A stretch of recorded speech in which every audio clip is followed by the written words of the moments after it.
started planting, or I did.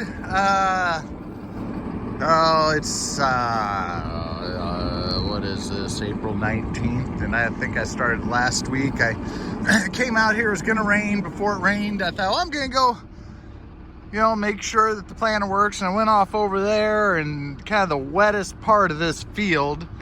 Thought it was dry. Well, it wasn't. I only planted like 2-3 acres. Wanted to make sure everything works, and sure enough, this is about the third time these row units plugged on me. Just the mud gets in there. I'll show you. We got to take this all apart and clean out the mud. And I just said heck with it. And I had others. The number 1 row unit and number 2, I think, were also dealing me fits, but apparently I just parked it and the mud dried. And as you can see, I got a pile under here where I just kind of worked it out by spinning it. And so this is always the fun part of planting. Mud is never fun to plant in. And this field has a lot of gets a little crust on top, and then it was flooded out last year, and you gotta torque these on good. There we go. Come on, there we go. Otherwise, I've had them come off on me. I probably should have hit those wetter spots with, well, hey, here's another one I gotta take off. And this one's a newer style. Maybe I can, I don't know if I have to. That takes 24 millimeter. This is an 18 millimeter, which I don't know why when you buy metrics, they don't come just with all the sizes. It pisses me off. But don't lose that little nut. So this is what you do, and now you, pry bar. Usually you gotta take the pry bar, pop him off,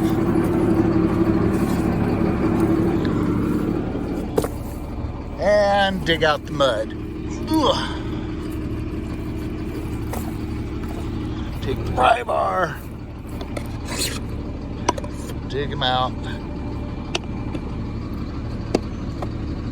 Come on, there we go. Hard to do one-handed.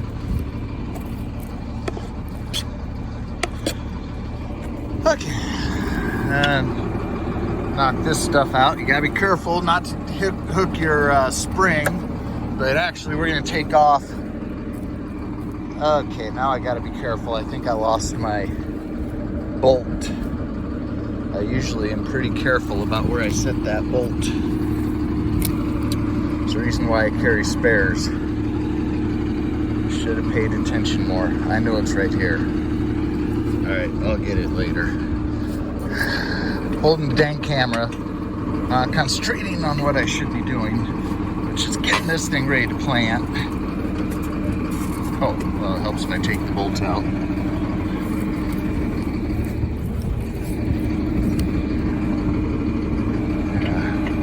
Still looking for the other one around here. Usually I take the bolt.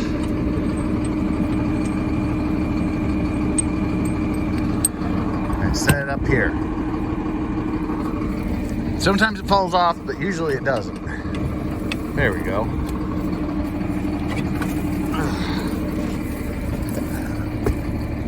Okay.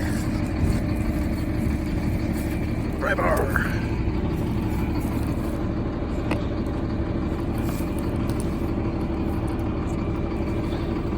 As you can see, you don't want to do this too often. It is not fun, and I've only got an 8 row. I've never plugged all 8, but that's 16 of these wheels to take on and off. I can't imagine these people that have 24, 36 row, 48 row planters. That's why a lot of times all those people, you don't see them with no-till. This is a trick, If I were to have hit that area with a field cultivator before, an hour or two before, it would have gone through no problem. Got some air in there and dried out the soil. But since I didn't, then kind of picks up the mud. So, and honestly, I shouldn't have been out there. I was just, you know, you always try and make sure things work. First day never goes good. Sure enough, the mice chewed the seed tube wires for my sensor over the winter, so I had to fix that. And then I had on the hoppers, there's a little, I call it a little drive dog ear that sits there, and of course I had one of those bad. Luckily I carry spares. So yeah, we're gonna give it a shot today. I know it's wet spots out there I'm not gonna go because we just had a bunch of snow melted off here about 2 days ago, but there's sand over there, there's sand over there, and I know that kind of over the past those trees is dry, and back on the other side's dry, so get something done. Well, it's looking really good here.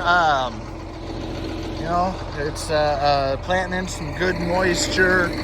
I'm gonna slow it down one notch. I think I got planting just a little heavy. The monitor's saying 35,000. I don't think it's planting that much, but I'm gonna slow it down another notch, which is you take the driven shaft first, slide it over to the next biggest sprocket. So I go from a 24 tooth to a 25 tooth, and you know, I kind of go by what the owner's manual says more than my monitor, but I do give it some credence. So I was shooting for 32,000, and I think I'm, like I said, when saying I'm 35 to 36, I do think it might be just a little heavy. And in my notes in my owner's manual, I said always set it one sprocket slower than I want. So I'm gonna, like I said, move it back just one sprocket. I don't think I can do this one-handed. Nope, I gotta be two-handed, sorry. All right, well, it's been a while, but it's been a heck of a spring. Just seems like everything's breaking on me and just can't get anything done. So here's the latest. My sprayer, I'm not really spraying anymore for other people, but I still got, you know, about 600 acres I cover a year, and so I sprayed a bunch Saturday. Sunday I moved up to Bellevue. This whole COVID-19, that was nice, you know, no traffic. I like to do that Sunday morning, and I get up there, I'm spraying my first field kind of in the heart of Bellevue, and I think, boy, this boom doesn't look quite right. And I was like, I don't want to see what it is. I kept spraying until I had to get out to flush the tank, and then I find out that this sheared off down here, the pipe. I still had 220 acres to spray, so I just folded up and went over to my next farm on the flat, where I only had to unfold and fold like 3 times, and just babied it, and I was able to get it done. So I got it. The last time I folded, I had to then it was really sheared off and nothing was sitting right. When it folded all the way, I had to go get a log chain and wrap it around the post up there and kind of really pull and able to get it folded manually, but I got it home then. So we got this all apart. I didn't set the boom on here right. I had the chain on the forklift hooked up wrong, so it tilted forward on me. Ruined one of my nozzles, and if that's the worst of it, that's not bad. But so yeah, I take this to my welding shop, and they're gonna have to start all over. I'll show you more of what's going on, because then this one's doing the same thing. So you got this pipe supposed to go all the way through and bolt down here. Well, it went, and then this thing is supposed to pivot on the pipe. Well, ever since I've owned the sprayer for, gosh, you know, 10, 11 years now, it's never done that. This whole pipe turns when you fold and unfold. I should have known that means it's broke somewhere. And this one is all of a sudden starting to creep up on me. So I'm gonna try take the weight off of this thing and hammer this sucker back down, and try and get it to where something at least so I can get done spraying pre-emergence. I only have probably 200 acres left, something like that. So, but it's doing the same thing. You can see this isn't quite lined up right, and somebody at some point before I bought the sprayer probably knew that was a problem, and they put another pipe inside of the other pipe that's in here. So I don't know, I'm gonna have to tear it all apart this side again. At least I know how to do it, and the welding shop will know what they have to fix. I tried on the other one welding a 5/8 inch bolt up here so that I could wrap a chain around this and try and pull it out. And I still might try and do that on this one, because this one here where this is starting to move, maybe it's actually free. You know, I've tried greasing it ever since I've owned it. I've tried to grease it, never would take grease. And when many years ago I had a problem where actually the whole boom fell off of the sprayer, and we had this all apart. Boy, my dad and I worked and worked and worked. We never could get these to take grease. So yeah, but hopefully it'll be fixed now. And what a headache. Then you get to my planter over here, and just went through it this winter. You know, that's about 500 and some acres ago, and you just start having things go wrong. You know, I got had a bearing go bad on one of these, and both of my row markers. One night I was right at the end, I was like, all right, I'm gonna go home. Picked up my row marker, and there left the disc. So of course it's a pressed bearing, so take it to John Deere, they put that on, and then I did 20 more acres and the other side came off. So that was great, fixed it. And then I was out there, and same thing, right at the end of the night, just getting ready. And then this one here, the locking nut, of course it's metric, the locking nut was bad, so it unscrewed itself, and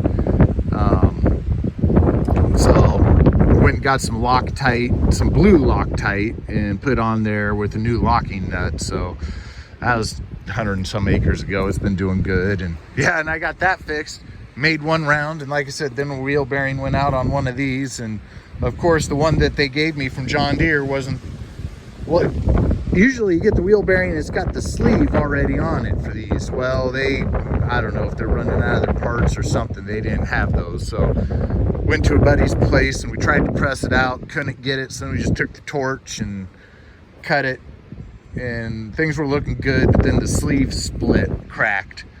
So, but it's still working good. I think it's this one here. Yeah, it's still good. Oh, and I've been going through these for some reason the bearings on these suckers here quite a bit. This one I gotta clean out. I got a bunch of rope stuff stuck in there. That'll take them out quick. But I had a whole bunch of new ones that I put on there, and they were in great shape. But somebody put them together wrong. There's a little slot that you have to put the grease, align up with the grease cert. They didn't do that. And you can tell they weren't used much, but they'd been sitting outside for probably 8, 9, 10 years. So they were just all rusted, and had them all turning good, and then all of a sudden they started to go to crap on me. So yeah, just been a headache. But we're gonna switch this over from corn to beans.